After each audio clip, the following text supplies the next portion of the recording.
El día de hoy realizaremos una pequeña presentación sobre líneas y posiciones de referencia radiológica. Planos del cuerpo. El plano sagital divide el cuerpo en derecha e izquierda. El plano coronal divide el cuerpo en anterior y posterior. El plano transversal divide el cuerpo en superior e inferior. Estos planos sirven para que nosotros estemos orientados a la hora de ubicar alguna región anatómica. Terminologías esenciales: medial, zona más interna; lateral, zona más externa; proximal, zona más cercana al tronco; distal, zona más alejada al tronco; craneal, zona más cercana a la cabeza; caudal, zona más alejada de la cabeza. Bipedestación: el paciente permanecerá de pie y sin moverse durante la prueba. Decúbito: existen tres tipos principales de decúbito: supino, prono y lateral. El plano medio sagital es importante para el posicionamiento exacto del cráneo porque en cada proyección AP, IPA o lateral, el plano medio sagital es perpendicular o paralelo al plano del receptor de imagen. La línea interpupilar conecta las pupilas a los cantos externos de los ojos del paciente. El arco superciliar es el arco óseo que se extiende en la frente directamente encima de cada ojo. El surco supraorbitario se encuentra por encima del arco superciliar.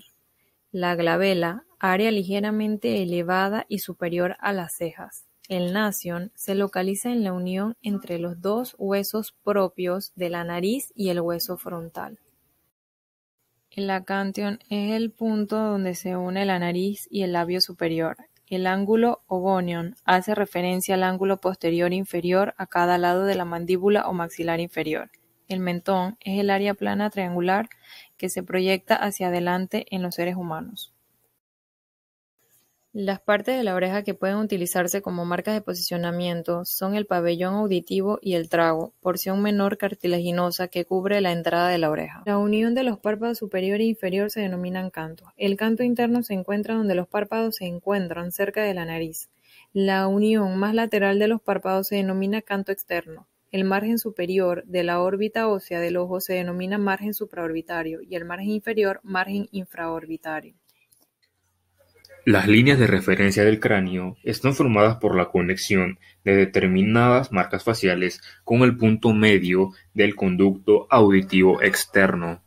La más superior de estas líneas es la línea glabelomeatal, que no es tan exacta como otras líneas, porque la glabela es un área y no un punto específico. Tenemos la línea orbitomeatal, que se encuentra entre el canto exterior y el conducto auditivo externo, y la línea infraorbitomeatal, que está formada por la conexión del margen infraorbitario con el conducto auditivo externo. Existe una diferencia media de 7 a 8 grados entre los ángulos de la línea orbitomeatal y la línea infraorbitomeatal. También existe esta diferencia entre los ángulos de la línea orbitomeatal y la línea glabelomeatal. La conexión del acantión con el conducto auditivo externo formará la línea acantomeatal, y la conexión del punto mentoniano con el conducto auditivo externo formará la línea mentomeatal. La unión de los labios con el conducto auditivo externo forma la línea meatolabial, utilizada en la proyección de Waters, y la línea glabelo-alveolar conecta la glabela con un punto en la cara anterior de la apófisis alveolar del maxilar. El inion es el punto más prominente de la protuberancia occipital externa, corresponde con la línea nucal, y es la más elevada del hueso occipital y es el punto de inserción del músculo occipitofrontal. En la proyección lateral se pueden delimitar las 4 líneas normales de la columna vertebral. Línea vertebral anterior trazada a lo largo de la cara anterior de los cuerpos vertebrales desde el tubérculo anterior del atlas. Línea vertebral posterior trazada a lo largo de la cara posterior de los cuerpos vertebrales, limita anteriormente el canal espinal. Línea espinolaminar trazada en la base de las apófisis espinosas en su unión con las láminas. Línea espinosa posterior trazada a lo largo del vértice de las apófisis espinosas de las vértebras C2 a C7. Línea clivus odontoides se traza desde la silla turca hasta el vértice de la apófisis odontoides. Línea media posterior trazada a lo largo de la cara posterior de los cuerpos vertebrales, limita anteriormente con el canal espinal y está respecto al plano sagital. Esta se intersecta con la línea de Teufer que une ambas crestas ilíacas y corresponde al espacio vertebral L4, L5 y está respecto al plano transversal. Vertebral se traza la línea plomada C7 que va desde el centro del cuerpo vertebral C7 y la línea vertical centrosacra. Esta atraviesa el punto medio del sacro, ambas paralelas al borde lateral de la radiografía. En la línea de referencia del abdomen son puntos de referencia palpables que llegan a ser importantes en la colocación del abdomen y en la localización de los órganos intraabdominales. La colocación del paciente para las radiografías de abdomen AP o PA requiere de una localización rápida y precisa. La punta de la apófisis sifoides es la parte más distal e inferior del esternón. Puede palparse presionando suavemente primero sobre el abdomen por debajo de la zona distal del esternón y desplazando luego con cuidado la mano hacia arriba contra el borde distal y sólido de la apófisis sifoides. Este punto de referencia se encuentra cerca de la porción anterosuperior del diafragma. No obstante, a causa de las variaciones del hábito corporal y de la importancia de incluir todo el abdomen inferior en la mayoría de las imágenes radiológicas abdominales, este punto de referencia no es el más significativo al realizar la colocación. En el borde costal inferior llega a ser un punto de referencia donde se utiliza para localizar los órganos abdominales superiores, como por ejemplo la vesícula biliar o el estómago. La cresta ilíaca puede palparse fácilmente presionando hacia adentro y abajo a lo largo del borde medio lateral del abdomen. La parte más alta o superior de la cresta es el punto de referencia abdominal utilizado con mayor frecuencia y se corresponde aproximadamente con la altura del abdomen medio. La espina ilíaca anterosuperior se encuentra localizando la cresta ilíaca y palpando luego por delante y por debajo hasta notar un bulto o prominencia.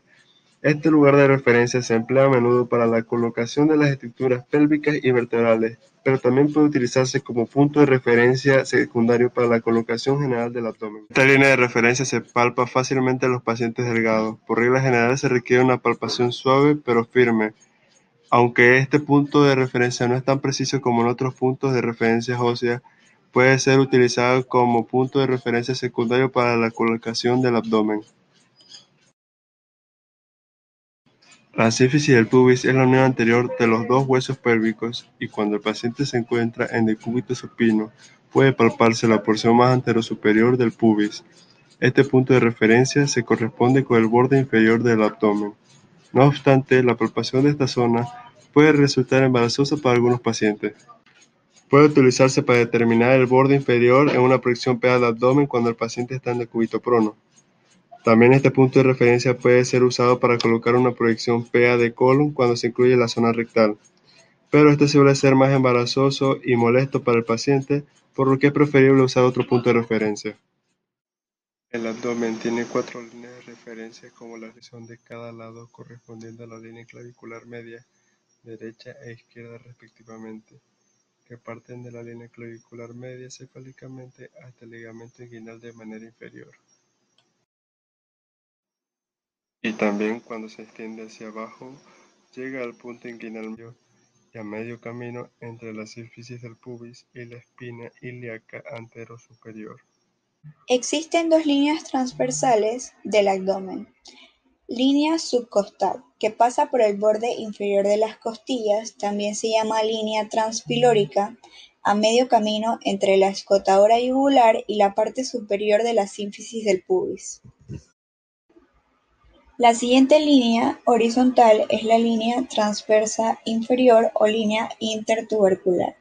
Esta se traza entre los tubérculos de las crestas ilíacas y corresponde al plano intertubercular.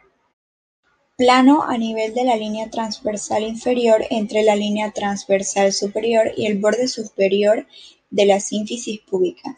Este se denomina plano transtubercular o intertubercular.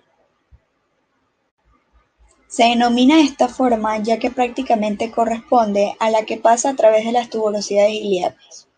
Detrás, su plano corta el cuerpo de la quinta vértebra lumbar. A continuación presentamos una radiografía de pelvis con una proyección AP y a su vez un dibujo anatómico del mismo. También podemos observar dos flechas que señalan la línea de Perkins. Esta es una línea que va acorde al plano parasagital, que pasa tangencial al borde externo del acetábulo y cruza perpendicularmente a la línea de Hilton-Rainer, formando en ella los cuadrantes topográficos de la región. La línea Hilton-Rainer es una línea de forma transversal que va de un cartílago trirradiado a otro. Como podemos ver en la imagen radiográfica, podemos observar la línea con la flecha señalada. La línea de Shenton es una línea ubicada en la parte inferior del plano transversal. Es un arco regular formado por el borde interno del cuello del fémur y el borde superior del agujero obturador. El ángulo acetabular no es nada más que una medida que se debe tener en consideración en evaluar una radiografía de pelvis, ya que debe tener un aproximado de 30.